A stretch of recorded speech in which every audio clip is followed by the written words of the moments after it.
Full disclosure here, your boy had a long Sunday. I don't know if I necessarily paced my beers properly throughout the Sunday. I mean, by 11 a.m. Pacific time, my 49er season was over, right? But I'm not even gonna get into that, right? And then you get a 4:30 start to this Western Conference. Lakers, Denver, game 2, great game, fun. It seemed, it started off like it might not be. I was like, oh, is this conference finals? Is this, are they out of gas? Is Denver just mentally fatigued from everything they've been through to get to this point? I don't know, but it ended up being a great game, right? So I go on Twitter after, and I'm just reading, browsing the timeline and all that, and I see the thinking basketball dude takes his opportunity to say, oh, if Anthony Davis only had the dog in him, if he only had the it factor. And obviously he was taking this opportunity to take a shot at people that claimed that, right? And he's an analytical numbers guy. And, it's funny, Twitter, basketball Twitter, NBA Twitter, whenever something happens that looks good for your point of view on something, that's when everybody decides to hop on and flex and say something, right? And I mean, I guess that's just kind of how us humans are, right? And so I look at the thread and I see all his analytical followers kind of just mocking the it factor, right? Let me explain something to you about the it factor, because it's real. And I think when you come across someone who doesn't believe in it, it really just simply means that they haven't competed enough in a sport. And I don't mean basketball specifically, and I don't mean at the highest levels. You could go play flag football at a park on the weekends. It could be pick up hoops. You could be a swimmer. But if you competed enough in your life, you eventually have run into someone who has it, the it factor, the dog, whatever you want to call it, that extra something, that competitive spirit that is just kind of special. And why it's kind of hard to explain is because you don't really see it as much as you feel it. Pause. Right? And when you come across someone with that, you start to understand, like, I'll use hoops because that's what I do. And that's the example is you understand, like, when it's point game or they're down and you're on a run, they're going to do something extra. They're going to elevate and try something extra. They're not afraid of the moment. They're going to take the shot. They're going to dig in defensively. They're going to start barking. They're going to do something extra that gives them that it factor. And once you've experienced that enough times, you understand it's a real thing. It's a real thing that guys have, okay? And something else that goes along with it is it attracts other people to them. Once you realize someone has that, now all of a sudden people want to play with them, right? There's the it factor, hence the it factor, right? And so now fans like them more, teammates want to play with them, right? And even opponents have more respect for them because they've seen they've felt, more importantly, that little something extra. So in turn, when they do fail, they kind of get more of a pass because people just simply like them more because they're naturally attracted to people with the it factor, if that makes sense. Kobe Bryant's the perfect example, right? Because everybody, or I won't say everybody, most people think of Kobe. Hell, AD last night, what'd he say after he made the shot, right?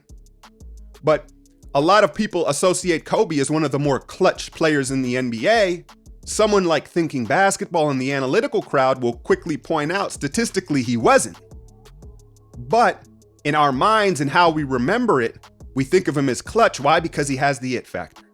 So it does, when you do have that, it does leave it, you get less criticism at times because of it. Okay? So does AD all of a sudden now have the it factor, the dog? No, it doesn't work like that.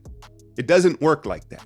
Because let's not sit here and pretend again, and back to the tweet, like, people take the opportune time to point it out. Let's not sit here and pretend like we haven't been waiting for AD to play like this for the last 4 or 5 seasons, right? Now it's happening. It doesn't work like that, and he has to do it. Look, if he goes through this bubble, wins the championship with the Lakers on his back and being the guy, then maybe he is the rare star that in the middle of his career somehow found the it factor. Because usually you can see it early on, like Donovan Mitchell, right? Pretty early on, you're like, oh, he has it, right? And so you usually see it sooner. And AD would be an anomaly if it were to happen at this point in his career. But I'm not saying it can't happen. He has to continue this. This performance, it was nice. It was nice, right? But I need to see more. I need to see more. And perhaps it took him coming to the Lakers and having true pressure to bring it out of him, because playing for the Pelicans, there's no pressure in that, right? And then maybe there's a little bit of osmosis with LeBron James. Some of LeBron's it factor has rubbed off on Anthony Davis. I don't know. It's remained to be seen. But no, sorry. He doesn't all of a sudden have the dog or the it factor yet. Could it happen? It could. It could. He's still relatively young. He's still kind of in the front end of his prime, especially as a big man. Now, Nikola Jokic. I think my hair is safe, man. I think my hair is safe. But, I think we're all waiting here for them to go down 3-1 so everybody can say, got him right where we want him, right? We're all waiting for that. But look, Jokic, it's different with the Joker. It's different because I'm not questioning his it factor or his dog. I think he has that. It's different in the way, being foreign culturally, it may look a little different in the way his body language is and stuff like that. But I've never once watched the Joker and said, oh man, he's scared of the moment. He doesn't want it. He's not tough enough. It's not that. What I've questioned is his physical limitations. And that's what I think we're seeing, as well as his motor. I've questioned if he has the mental and physical stamina to fulfill and be that top guy, but I've never questioned his it factor. And so, look, I'm not here to shit on him. I think that honestly, I think he's done better than I expected him to through 2 games. I really do. I think what he needs to do is get very aggressive with the 3 ball. I know he has like every trick in the bag as far as the way he can score in the paint, but even for him, the level of difficulty of shot that he's getting in the paint with all those 7-footers is tough.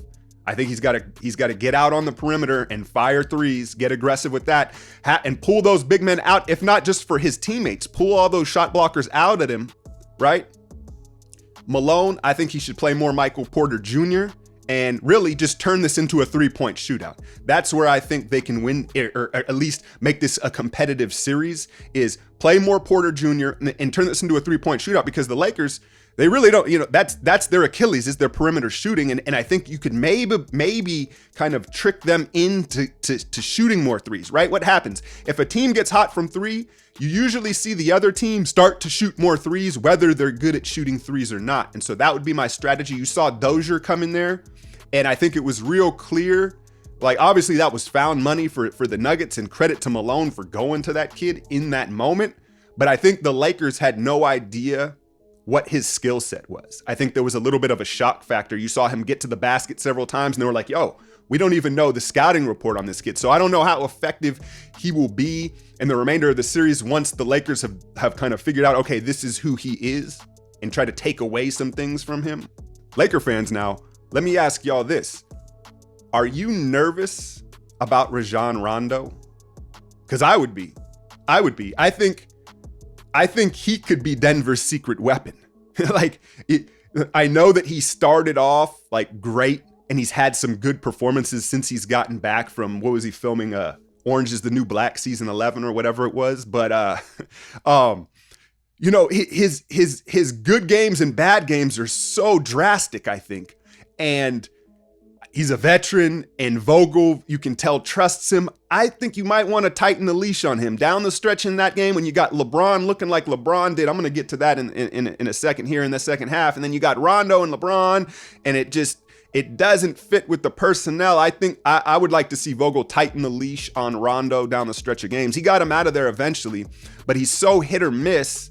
And if he's going to play heavy minutes and not look good, that could be Denver's opportunity. Now, let's get to the end of the game.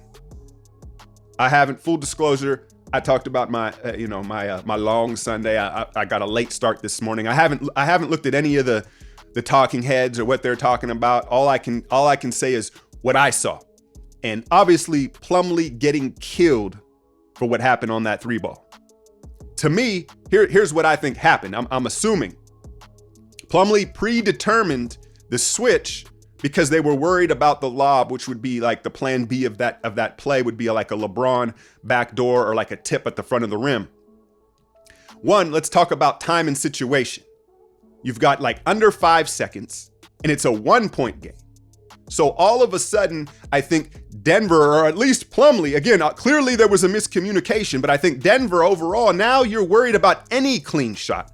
If it was a 2-point game, then now you're way more concerned with the 3 because you don't want to get beat. Okay, we can go to overtime, but we're not trying to get beat. When it's a 1-point game, now everything's at play. Backdoors, lobs, tip-ins, dunks, fouls, you can lose the game on a foul, right? And so clearly Plumlee wanted the switch to protect the rim. He's obviously much more effective in the paint, where Grant's switching out. Like, if it had worked, that would have been the right way to play it. So I know Plumlee's getting killed, but ultimately I think what he was trying to do was the right thing on the play, but clearly there was a communication breakdown, and then you see AD with his moment, his Kobe moment. It's devastating if you're Denver because, you know, you look at it and you say, that was the chance. That comeback, that game 2, that was the chance to really change the series. And now you feel like that one got away from them. And I just don't know. I think they're physically outmatched. The whistles, I thought the whistles were more even in game 2. Game 1, LeBron's going to get every block charge call. That's just the way it is. But let's talk about LeBron, man, because he looked old in that second half, right? He looked stuck in mud. And if you imagine everybody we've talked about, you know, Father Time and how LeBron has just beat it.